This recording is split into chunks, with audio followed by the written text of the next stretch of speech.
muri ivyo rero harabamwo mu byo batigere bamushikanira harashobora kubamwo amasaka canke ibitoke amasaka rero canke ivyo bitoke byaba bije bifise ico bigamije kuko bavuga ko amasaka yaraheza rero akengwamwo inzoga zizosohora amahasu bwa mbere arizo baheza rero ngo bakitongo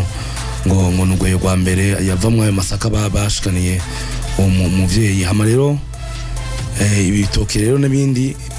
baca babikoresha mu zindi nzoga ko bavuga ngo amahasa asohorwa kabiri ivyo rero byashobora kuba bitumwa kumbure n'ubukene bw'ibikoresho canke ibinyobwa bizokenerwa kuko mu mihango yahizwa ku mahasa yaba ari myinshi navuze ko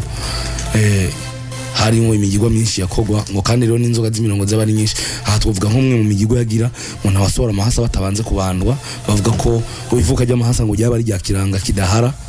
umva bavuga ko kiranga ngo kidatunwa njitumwa kuri batatu ariko ku mahasa n'icahara nuko mu gusohora abana b'amahasa na kiranga ngo babanza kuza kavumera abantu bakabandwa kuko byaba ari ibintu batiteguriye canke